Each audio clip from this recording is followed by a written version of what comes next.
Jag har tagit med mig en stekpanna hemifrån. Ja. Kan vi kolla om det finns PFAS i den här? Absolut.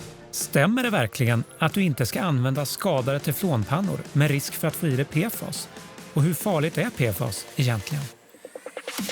PFAS har framförallt 3 farliga egenskaper. Det första är att det inte bryts ner. Och det andra är att det fastnar i människokroppen. Och det tredje är att det kan öka risken för cancer. Det kan påverka immunsystemet. Det kan göra det svårare att få barn. Det är inte akut farligt, men det påverkar hälsan på lång sikt. Ja, men vi börjar med att ta själva blodprovet.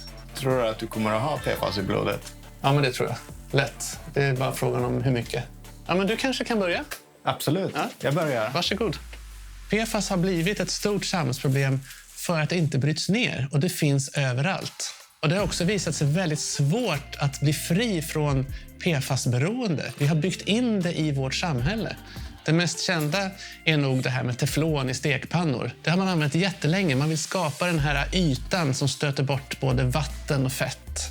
Men det har använts som brandskum i funktionskläder, mycket inom läkemedelsindustrin, bilindustrin, som bekämpningsmedel.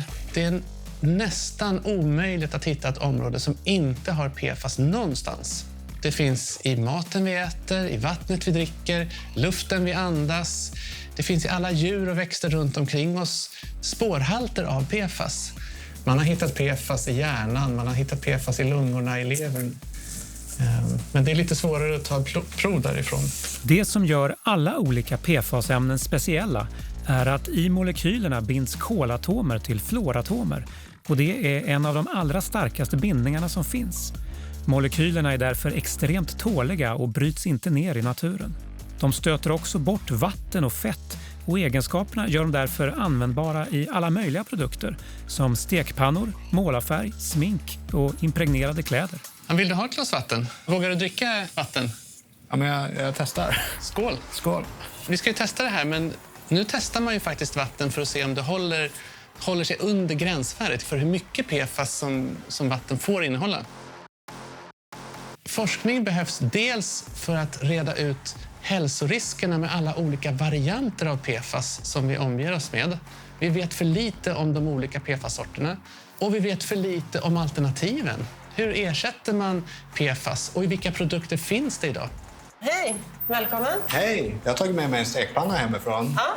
Kan vi kolla om det finns PFAS i den här? Absolut. Jag heter Lisa Skedung och jobbar med PFAS-analyser här på RISE. Här har vi 2 stekpannor som vi ska se om de innehåller PFAS. Den här stod det att den var PFOA-free, vilket indikerar att den kan innehålla PFAS, men just inte PFAS-ämnet PFOA. Och sen har vi en stekpanna här där det står att den var både PFOA och PFAS-fri. Så får vi se om de innehåller PFAS eller inte.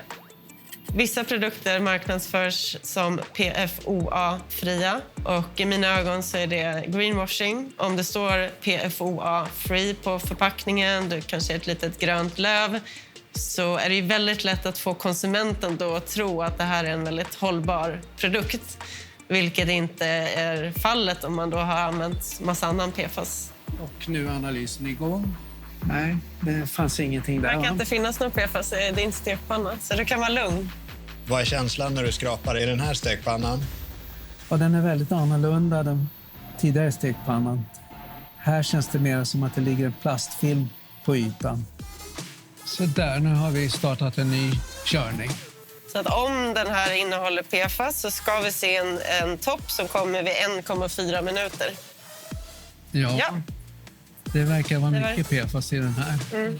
Så att den här stekpannan innehåller klart och tydligt PFAS.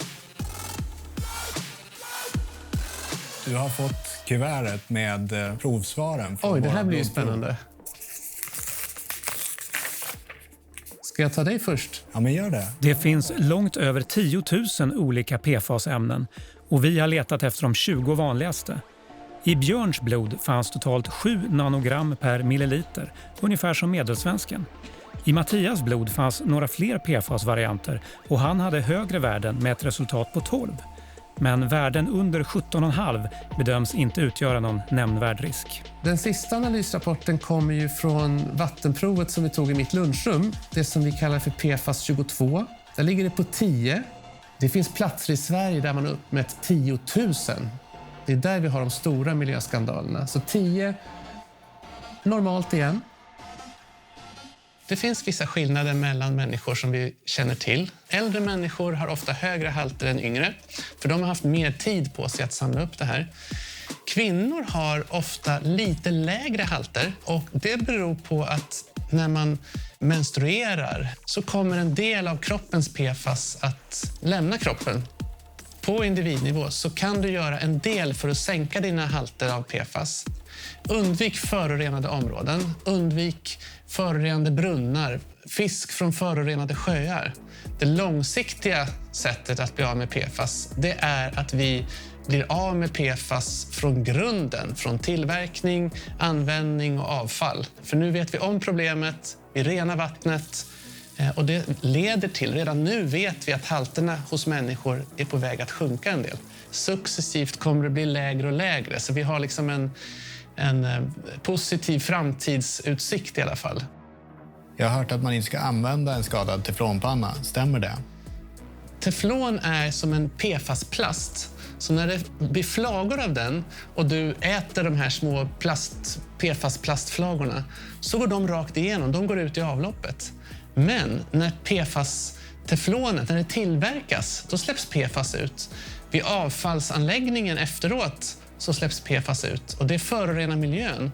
Så den mat som du steker i pannan kommer att innehålla PFAS från miljön, men den kommer inte ta upp speciellt mycket PFAS från stekpannan.